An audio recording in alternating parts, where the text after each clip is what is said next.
Good morning or good afternoon, depending on where you are in life. My name is Bob Rawski. I'm a fellow parishioner here at Seton. Some of you may recognize me as an acolyte at the 1045 Masses or as one of the guys with the headset on behind the glass during the 8:30 live stream broadcasts. Some of you may know me as Bingo Bob from FunFest fame, and some of you just know me as Tatum's dad. However, today I come to you as the parish's volunteer campaign director for the Archdiocese Love One Another campaign. Before I go any further, I need to say that I have to empathize with Father Joe. You would think that after 54 years of being a priest, you could take one weekend off and not have to come back to find that someone like me is up on the big screen during the homily. Now, before you start texting your friends, telling that you know the guy who was heading up the LOA campaign at Seton, slow your roll. By the way, LOA means love one another. I've only got 3 minutes up here.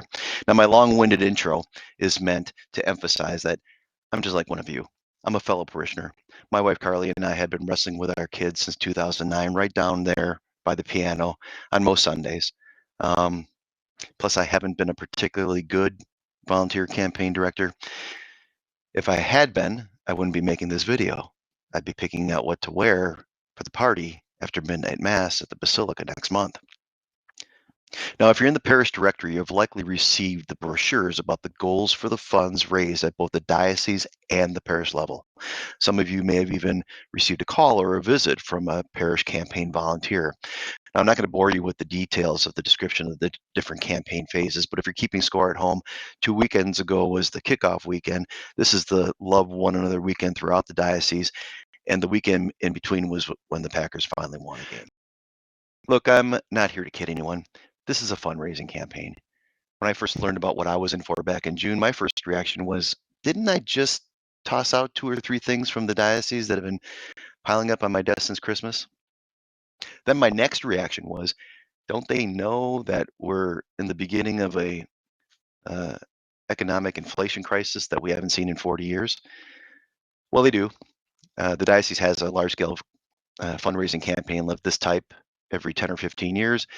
This one was actually originally planned for 2020. If you remember, that was the year we instead held the worldwide Stay Away from One Another campaign. Now, the Archdiocese would like me to spend this time sharing my experiences with the other volunteers or describing what it was about the campaign that has inspired me. I think it would be a better use of your time if I shared about how I went from wondering what they were thinking to actually making a 5-year pledge myself.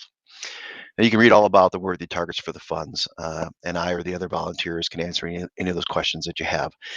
But I'll let you know I'm on to these guys. You know, I've heard that commandment about loving one another, and sure enough, it's right here in the gospel. And when I think about the gospel, I think about Father Joe telling us to look for the deeper meaning, but also simultaneously simplifying the message that loving God means loving one another like Jesus loves us. Now, if I sound a little irreverent, it's because I believe that dogma and doctrine have its place, but means little if we don't follow Jesus by serving others. Now, we are repeatedly told that we are an extremely generous parish, and that is undoubtedly true. But we are also an extremely blessed parish, and my blessings have been abundant, but they mean little in the end if I don't use them to make the world a better place. Now, I was looking to increase my parish contribution soon, and the campaign allows me to do just that. But for me, service means sacrifice, and that's the difference between Christians and philanthropists or other good people. Now, we all have different situations, and we all have different gifts.